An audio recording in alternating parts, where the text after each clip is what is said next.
Európa k svojej tradičnej tzv. Soft power musí pridať, či sa nám to páči alebo nepáči, aj hard power. My musíme ukázať silu. A nielen ukázať, nielen odstrašovať, ale prosto, keď je treba, tak aj konať, zasiahnuť. Medvede nezabíjajú ľudí, sú to vegetariáni. Medvede nezabíjajú ľudí, sú to vegetariáni. Ten medveď, ktorý zranil ľudí, a podotýkam ľahko zranil ľudí v Liptovskom Mikuláši, bol nakoniec zásahovým tímom ulovený. V prvom rade nebolo objektívne preukázané, že medveď je problémový. Ten medveď je tiež len človek. A podotýkam ľahko zranil ľudí v Liptovskom Mikuláši. Nebol by to medveď, keby si to nešiel natrhať. Sú to vegetariáni. My sme proreformná, proeurópska a proukrajinská vláda. Ideme dobre vládnuť. Preto sme vyjednali obrovskú zľavu. Samozrejme, kúpili sme menšie množstvo za trochu vyššiu cenu. Nikde na svete netestujú ľudí rýchlotestami. My sme iní na 100%. Ideme dobre vládnuť. Za týchto podmienok v žiadnom prípade by som takúto zmluvu nepodpísala. To znamená ohrozenie suverenity, umiestnenie cudzích vojsk alebo základní na našom území.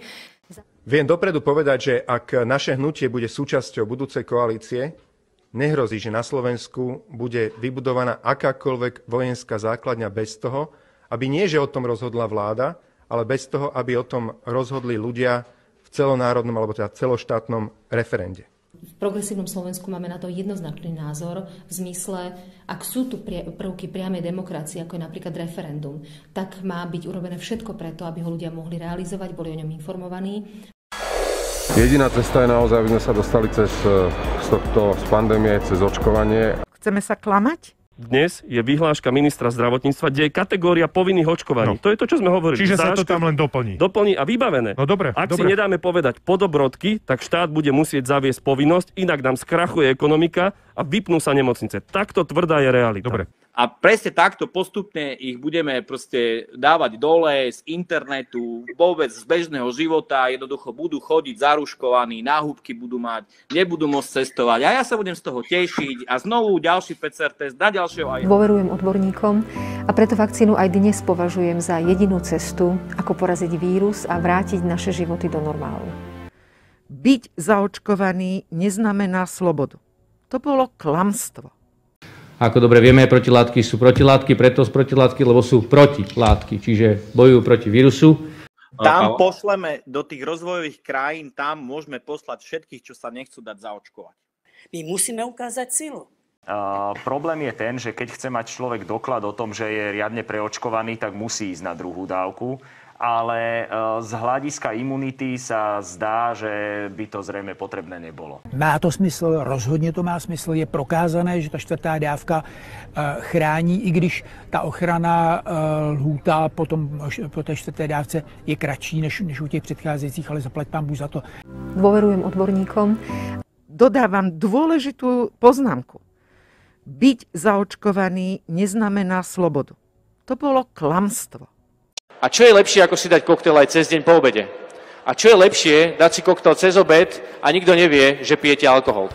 Práve preto je vodka úžasná, pretože cukor na druhý deň, keď si veľa vypijete, vám spôsobí veľa bolestí. Ak sa chcete dobre opiť, nepijte cukor, nejedzte cukor, nepijte nič sladké, iba pijte dobrý kvalitný alkohol a na druhý deň ste svieži. Sme toho živým dôkazom. Ešte zo pár kámošov nakoniec. Magdaléna Vášáriová. Známa herečka je okrem iného aj členkou správnej rady Sorošovej mimovládky Nadácia otvorenej spoločnosti. Pavol Demeš je krstným otcom mimovládneho sektora na Slovensku. Bol poradcom bývalého prezidenta Michala Kováča. Bol šéfom americkej mimovládky v Nemecku. The German Marshall Fund of the United States. Martin Bútora bol poradcom bývalého prezidenta Kisku. Je čestným prezidentom ďalšej mimovládky Inštitút pre verejné otázky, kde pracuje aj nezávislý politický komentátor Grigorí Mesežníkov a Olga Giaerefášová, ktorá je zároveň poradkyňou prezidentky Čaputovej. Rastislav Káčer nahradil Korčoka na ministerstve zahraničných vecí. Spolu s Naďom diskutovali s občanmi v Michalovciach. Diplomat s mimoriadne vulgárnym slovníkom. Ďakujeme ešte raz. Ďakujem vám.